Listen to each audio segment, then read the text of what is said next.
Anandita, or you can also call me Anandita, because supposedly A is O in Bengali. I live in Kolkata, born and brought up here, and I just completed my undergraduation, that is in BCom and taxation honors, and now I'm pursuing CA. I'm someone who loves to cook, to eat, to click pictures of food, and to write about food.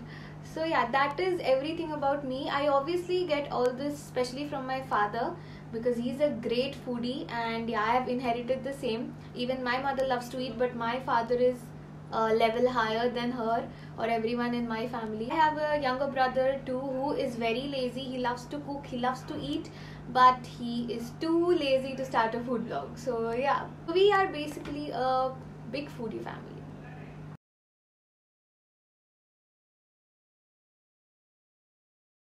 So I started food blogging even before I knew that this whole thing is called food blogging.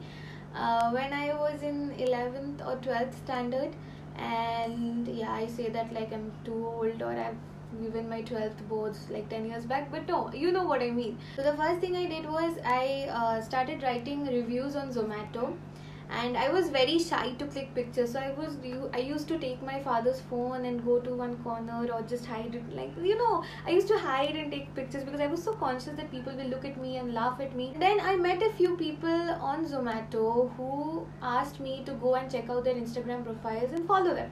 I knew what Instagram was, but I didn't know that this is how Instagram operates. So I went through everything there, and I was like, wow, people actually click so many good pictures and they put up stuff like this, and this is quite normal. So that is how I started Instagram, and it's been like what, 3 years of proper food blogging. My journey on Instagram has been a mixed bag. The best thing that Instagram taught me is that taking food pictures is not a crime, and I have seen people literally get on tabletops, like not tabletops but on their chest to take flat lays and all. Oh my god, that dedication. So now I'm carefree. I click pictures wherever, whenever I want. Instagram has taught me a lot of things, especially about food photography. Now I'm trying my hands on dark food photography. There are some bloggers on Instagram who nail it. It's so amazing. I've met great people here, but then I've met people unfortunately who aren't that great. But I guess we all come across these kind of people in our lives. But the best part about Instagram is that there are some people, not some people, like quite a few people who appreciate your work and they love your work, and I receive some sweet messages every once in a while, and those messages are so sweet and so heartwarming. Like, I keep screenshots of those in my gallery. I have made a lot of great friends. I've met good people who support each other without any selfish motive.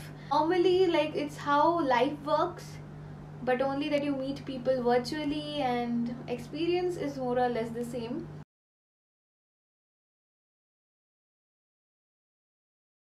Instagram has become very popular because I think everyone has Instagram right now, and more than reading all that stuff, because I write a lot and I don't think half the people read what I write. But more than reading, I think people love looking at pictures, looking at what everybody is doing. It's very interactive on Instagram, more than Facebook, I believe. Instagram is the only platform which is picture oriented mostly. What mostly? Yeah, it is picture oriented. People show what they want, people show what they like, and then people who are in the same profession or who have the same likings, they interact. So it's great, it's amazing.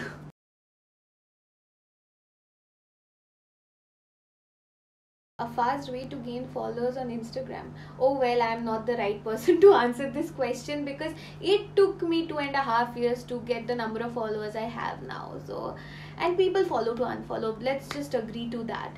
So, and it's horrible, it's disgusting. And Instagram algorithm, I still don't know what it is, but it's frustrating.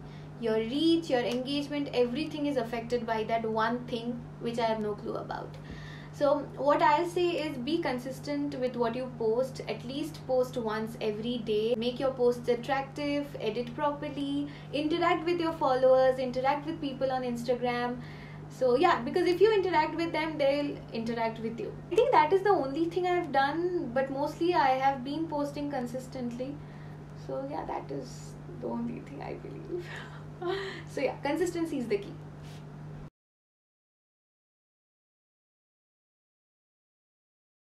তো আজকে আমরা বানাবো পাবদা মাছের তেল ঝাল। ভিডিওটির শেষে ইনগ্রিডিয়েন্টের লিস্ট দেওয়া আছে। তো আগে মাছ নিয়ে তার মধ্যে নুন হলুদ মাখাতে হবে, মাখিয়ে গরম সর্ষের তেলে এক এক করে ফ্রাই করে নিতে হবে, যেরকম আমরা নর্মালি সব মাছের সাথেই করি। আবার বলি, কোনটা কতটা লাগবে সেটা ভিডিওর শেষে বলা আছে, আপনারা স্ক্রিনশট নিয়ে নেবেন।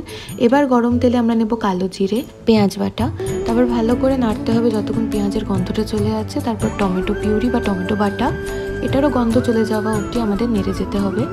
তারপর সর্ষে বাটা অ্যাড করতে হবে আর লঙ্কা। তারপর গরম জল দিয়ে দিন, আর এর মধ্যে নুন, লাল লঙ্কা গুঁড়ো আর হলুদ দিয়ে তার মধ্যে আরও 2-4টে লঙ্কা মাঝখান থেকে কেটে দিয়ে দেওয়ার পর মাছগুলো দিয়ে হালকা একটু ফুটিয়ে নিন। গ্যাসটা বন্ধ করে দিন আর একটু সর্ষের তেল ওপর থেকে ছড়িয়ে দিন। ব্যাস, আমাদের পাবদার তেল ঝাল রেডি। এবার এটাকে গরম ভাতের সাথে পরিবেশন করুন আর তারপর একটা লম্বা টানা ঘুম দিন।